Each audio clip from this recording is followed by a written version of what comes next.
What's going on, guys? 5 things to instantly step up your photo game. Here we go, let's get rolling, let's get right into it. Number 1, angles. No more hip shots or blind fire. We're gonna think about this. Angles are huge. Instead of just pulling out your phone or your camera and snapping the subject, be it an object or a person, at whatever's the easiest angle, just take 10 extra seconds and think about where could this look cool from. Objects typically look really, really good or way better when they're taken from a waist level, so you're at the same perspective of the object. Or just put a little thought into it. Maybe just move around to the left or move to the right, move to the back. Just take 10 extra seconds and think to yourself, how can I make this look better than just snapping it for the sake of just snapping it? Because we all know, we get home, people compare photos and they always say, wow, yours looks a lot better than mine. Why is that? It's because we thought about those angles. That's number 1.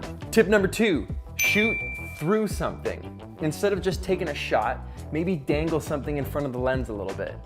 Maybe if you're outside taking a portrait, instead of shooting the people in the forest, maybe back into the tree a little bit so you can see those branches and the leaves hanging down in front of the lens.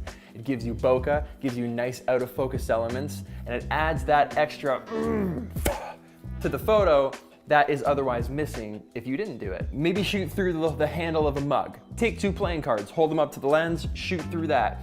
Essentially, shoot through anything. Put an object in front of the lens and just finagle your way through so you can see the subject through whatever it is that's blocking the lens. That adds a huge dynamic. It frames your shots in a really creative and interesting way.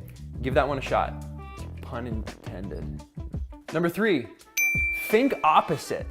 Let's say we're gonna go do a landscape shot. We are in front of Lake Louise. Everyone is taking the same photo.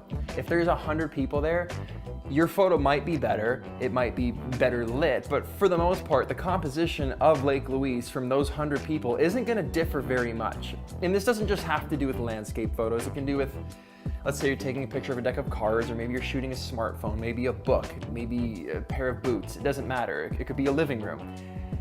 Try to think what the most common, typical place the photo would be taken from. So everyone stands in front of the mountain here. Everyone places the deck here. Get that in your head and then completely fuck it off. Think, okay, I'm gonna shoot it from the back forward. I'm gonna shoot it upside down. I'm gonna shoot it from the left, from the right, from above. It's these little things, it's these little tips that end up producing huge results. So just by taking 10 seconds ahead of time and saying to yourself, this is what everybody does right here. What is completely opposite from what everybody does? And I'm gonna do that. Talk about lighting. Lighting is huge. If your stuff isn't lit well, C, there's no reason it has to look bad. Lighting scares a lot of people. People are thinking, oh, I don't know how to set up lights, or I don't own lights. The solution's very easy. I'm probably gonna do an entire video on this subject itself. Just move to a window. That's it. Just stand in front of a window. If you're shooting an object, just move to a window. Find the light, essentially. If it's dark outside, maybe don't take the photo unless you're trying to go for night photography. If you're trying to take a picture of something in a restaurant and the lighting's poor, just wait. Just do it tomorrow. You know, if it's grainy and it looks bad and you can't figure out the light, there's probably a reason you shouldn't be taking the photo right now. Unless that's your job, and that's a whole other story. We're just talking about regular people taking photos on a regular basis, and we wanna up that quality. You're not gonna die. There's no fire. Wait till tomorrow. Wait for golden hour. And if you don't know when golden hour is, you can Google it. There's apps to show it. You can ask Siri, hey Siri, when's golden hour? Window light is naturally diffused, especially if you're on a cloudy day. That cloud cover provides like a big giant softbox, if you will. So your photo is probably gonna end up looking 100 times better, and you're gonna say to yourself, damn, this actually looks incredible. You're welcome.